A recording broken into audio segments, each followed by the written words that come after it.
Craft beer, mate, that's all too much for me. Now look, I might be a simple man who spells beer with 4 X's, but Christ, I feel like I'm doing algebra when I look at half these new beers. XPA, IPA, UFC, XYZ, I mean, what the fuck does that even mean? I mean, Christ, are we talking about beers or Ford Falcon models? I mean, not that long ago, to me, buying a beer out of a tap was fancy. And in the fridge, 3 or 4 options, max. And then, of course, your spirits. Now, there's peanut butter beer.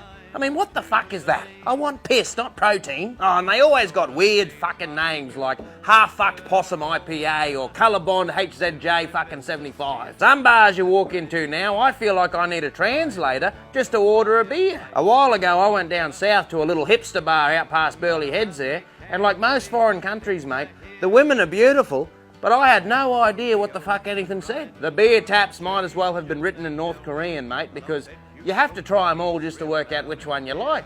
I had a mate who knew that he had a fancy work dinner at a place that served strange piss. So he went there the night before, tried all their beers, just so he knew which one to order the next night. It's a strange day when you got to do a pub reconnaissance, mate. Next we'll have scouting parties. Go forward and find the lager men. Now, I'm all for trying something different. I mean, I'd love to get overseas to see one of those donkey shows. But when I order a beer, I want a beer, not a fruit salad. I mean, half these new beers taste like the Wiggles brewed it. Now, I will admit that some of these tins and labels, they're pretty. But some of them, they're just too much, mate. Especially when there's a 6-page backstory written across the back of the bastard. I mean, I feel like I'm getting drunk in a library. Though, that's not a bad idea, actually.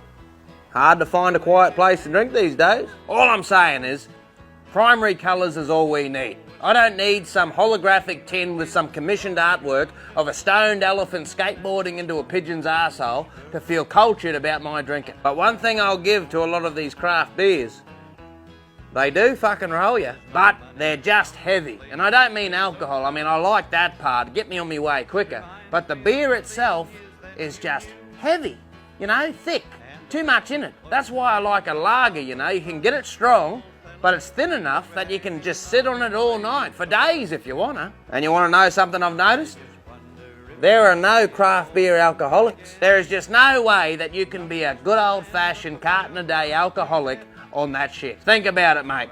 How often do you see some old chippy on a Friday knocked off, walking out of a bottle-o with an $80 carton of fucking craft beer slung over his shoulder? Never! No bastard is going home to polish off a carton of Horny Caterpillar SV6. And like most things, mate, it costs a bloody fortune. Give me cheap hammer and tong piss any day, mate. Now, I might not have the most sophisticated palate. Bitter and flavourless is all I need. I'm not drinking for fruit salad, yummy yummy. I'm drinking to get drunk and to feel nummy num num. Cheers. How many young ones learn from you, old fella?